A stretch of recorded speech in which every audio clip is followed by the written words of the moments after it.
Hello chess lovers, Soren here, and in this video I want to share with you a fantastic attacking game played by Garry Kasparov.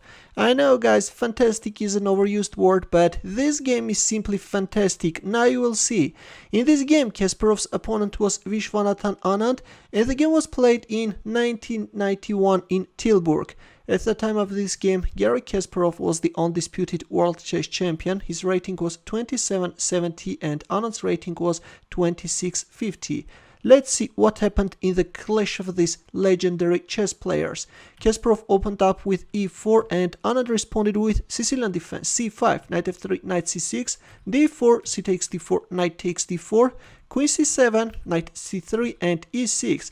Anand adopts Taimanov Paulsen move order. Bishop e3. In his later games against Anand, Kasparov would choose bishop e2, but in our game we have bishop e3, a6, bishop d3, knight f6, white castles kingside, and knight e5.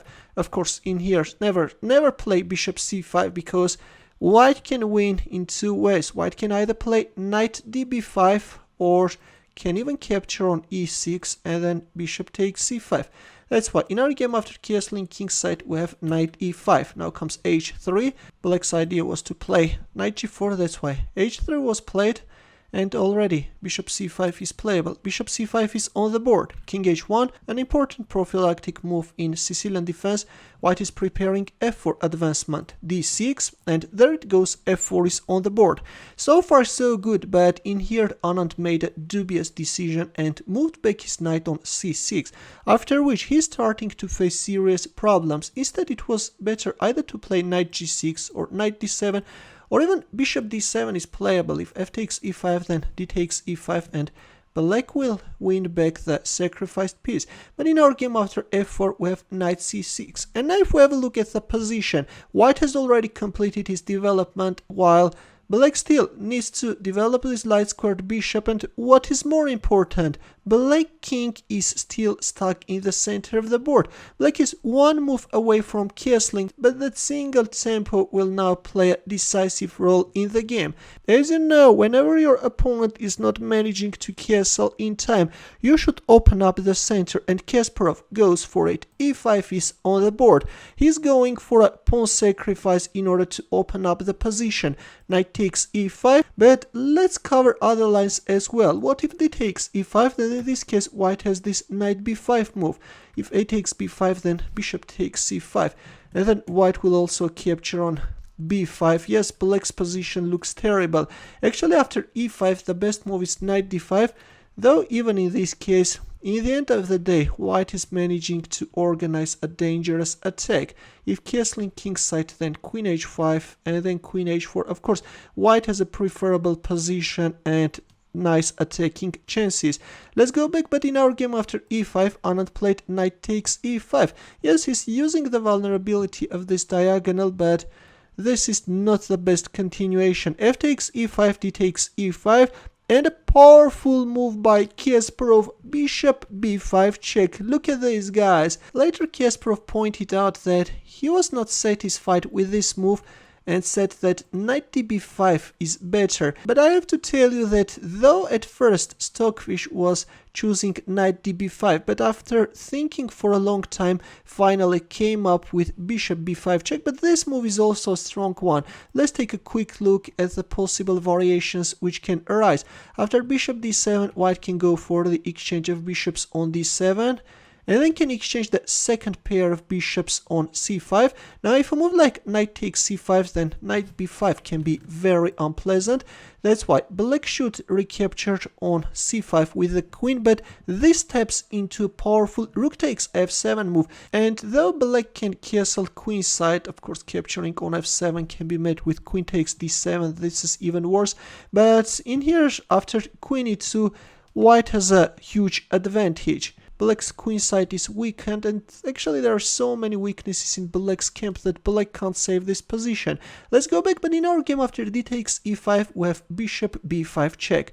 A takes b5. Anand accepted the sacrifice, but let's cover other lines as well. This is a very beautiful line. What if, for example, bishop d7? Then in here white can go for knight takes e6 sacrifice. If f takes e6, then bishop takes d7 check is coming. And if knight takes d7, then bishop g5, not allowing black to castle queenside, and white has a strong attack. Or after bishop b5 check, if we move like king f8, then this time rook takes f6 can be very unpleasant for black. If g takes f6, then bishop h6 check is coming, and then knight f5 check. This is simply an astounding line, guys, and black's position is lost. Or after rook takes f6, if we move like bishop takes d4, then white has this bishop h6 move. If g takes h6, then queen h5 is winning. Or if you win the second bishop, then anyways, queen h5, and yes, black's position looks terrible, guys. The second rook will also join the attack, and black is in trouble.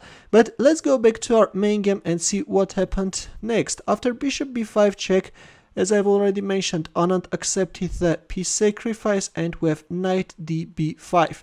Queen b6, bishop takes c5, and once black's dark squared bishop is removed, white is starting to exploit the weaknesses of the dark squares. Knight d6 check is on the board, king e7, and now you can pause the video and try to find Kasparov's next move.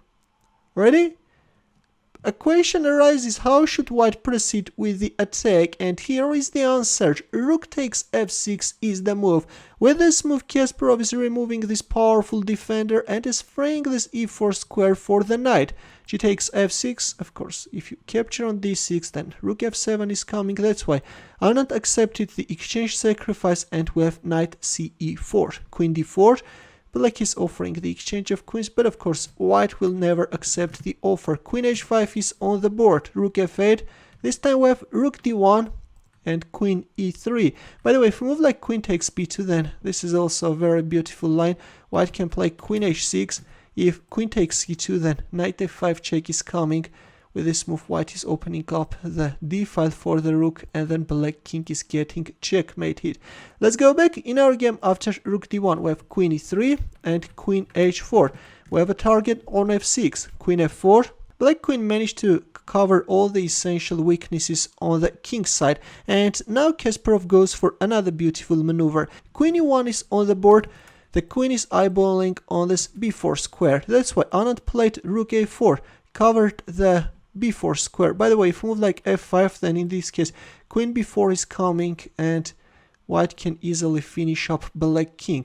With a beautiful staircase type pattern, white queen can come near and it's over.